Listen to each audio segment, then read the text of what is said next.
Everyone's excited about the new synth project. The latest synth generation is just amazing. Those guys in robotics are working miracles. Doc. Welcome. So good to have you here. Dr. Clayton Holdren, head of the Bioscience Division. I can't wait for you to see the work we're doing. It's truly amazing.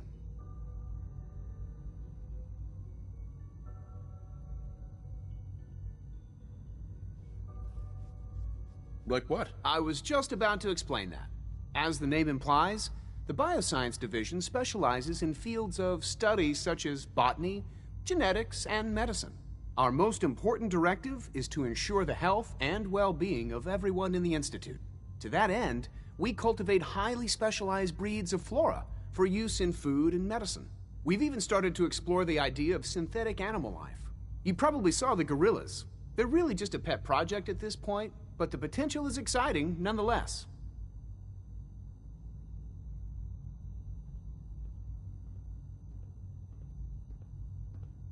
The gorillas are synths too? They are indeed. Judging by your reaction, we've done a good job making them seem lifelike. The initiative is still in its early stages, but the prospects are very exciting. I'm sure I've taken up enough of your time as it is, but I have to ask, have you decided whether you'll join us?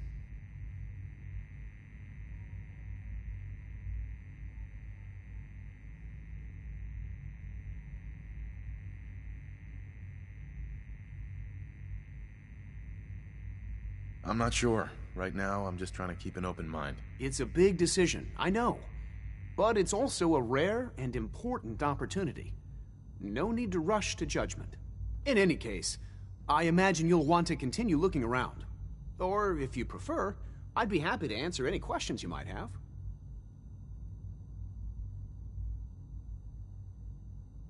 Tell me more about those synth gorillas. On the whole, I'd say they were a success.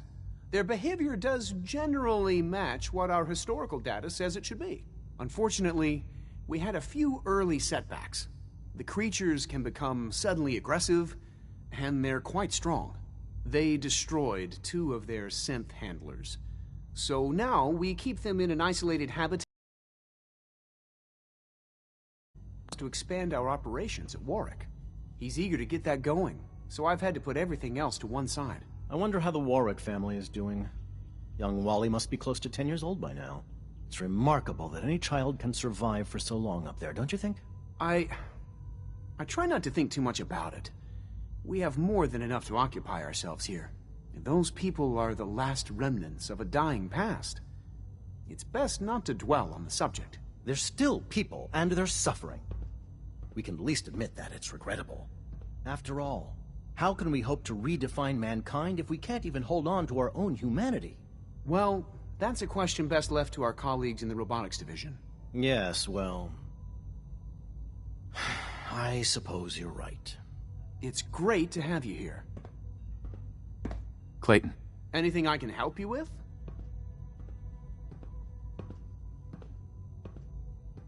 You mentioned medical care. I might need that from time to time. In that case, you'll want to introduce yourself to Dr. Dean Volkert. He's our top biologist and also serves as the Institute's resident physician. Dr. Volkert works in the infirmary. Just pay him a visit whenever you need to. You won't find better medical care anywhere else in the Commonwealth. I'll promise you that. Dr. Holdren. Something I can do for you? Is there anything I can do to help out? There might be. Tell you what, you get settled in and check back with...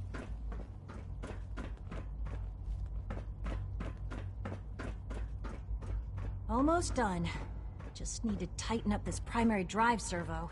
That's the 3rd primary drive breakdown this month. As far as I'm concerned, the phase-out on these older models can't come soon enough. Oh, I don't know. Most of them have lasted long past their projected lifespans. If you ask me, they were built pretty well.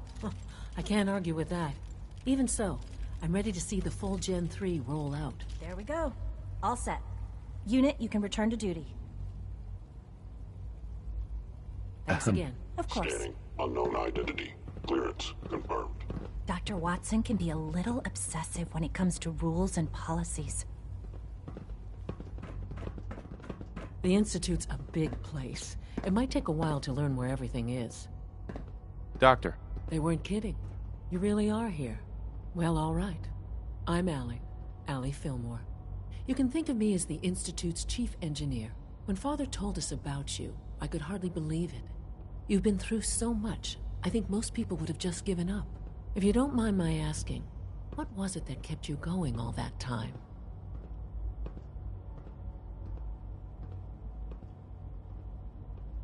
I just wanted to find my son and keep him safe. Now that you've found him, I hope you're proud of the great man he grew up to be.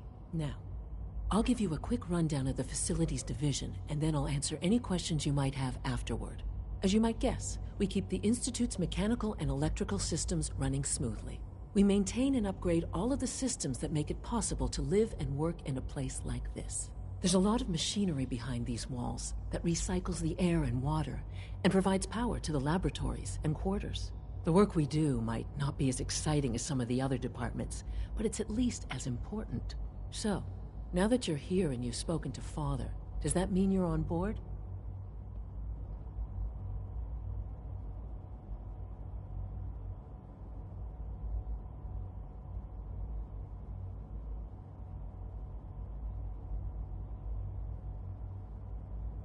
On board with what? The Institute, of course.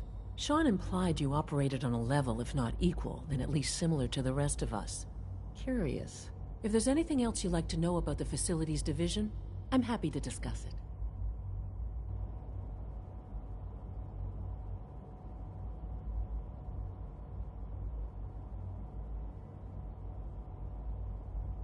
Who built this place, originally?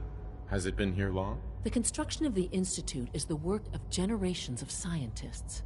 The original survivors of the war, our progenitors, took refuge in the basement of the old Commonwealth Institute of Technology.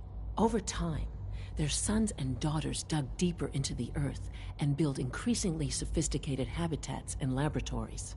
It's a process that's still going on today. Even now, we're digging out tunnels for new facilities and infrastructure. Just think what this place will look like 100 years from now. I hope I'm there to see it. Dr. Fillmore. Hi there. Something I can help you with? It must be a challenge to meet the power demands of a place like this. Absolutely. We scratch and scrape for every precious ounce of voltage that we can. Over the years, we've learned a few tricks that help supplement our power budget. When necessary, we can tap into select sources on the surface. We take only what we need, of course. Fortunately, Advanced Systems is always working on new solutions to generate more energy. It's a good thing, too, because the demand is always increasing. You don't even want to know what a single use of the molecular dematerializer consumes. Allie. What's on your mind? I'd like to know about the people in your division. Of course. Dr. Lawrence Higgs is our mechanical engineer. He oversees the major life support and security systems. Power distribution is Dr. Evan Watson's area of expertise, and Dr. Newton Oberly is in charge of food and housing. He coordinates with bioscience to ensure that our meals are balanced for optimal nutrition. We also make use of a number of synth units for low priority. Hello.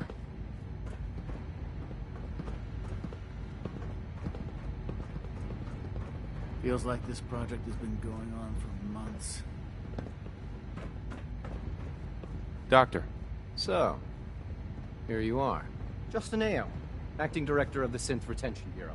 I'll be upfront with you. We're going to be keeping a close eye on you for the near future. Despite your relation to Father, you're a bit of an unknown quantity. I'm sure you understand. There won't be any issues, will there?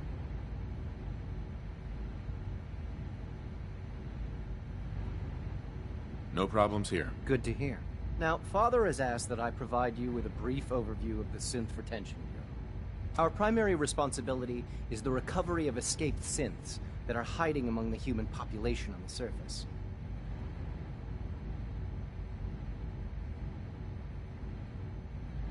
Why would synths want to escape? Synths do not want. They might look like human beings, but they're machines. As to why they're escaping? That matter is currently under investigation. Our main instrument is the Courser, a third-generation synth assigned to operate on the surface. Coursers hunt down and reclaim synths that have escaped the Institute. They are highly self-sufficient, trained in combat, infiltration, and tracking. In a word, our Coursers are relentless. But I gather you know all this, since you've encountered one already. In fact, I'd very much like to know how you defeated it.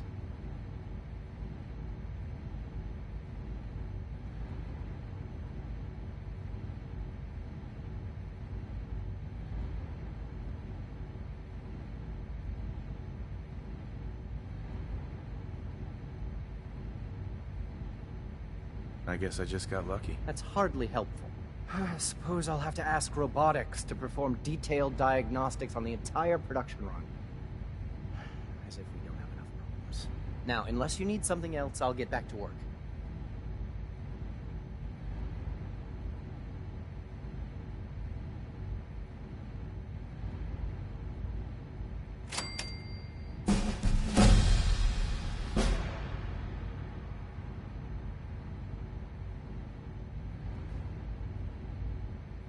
Hello? You there?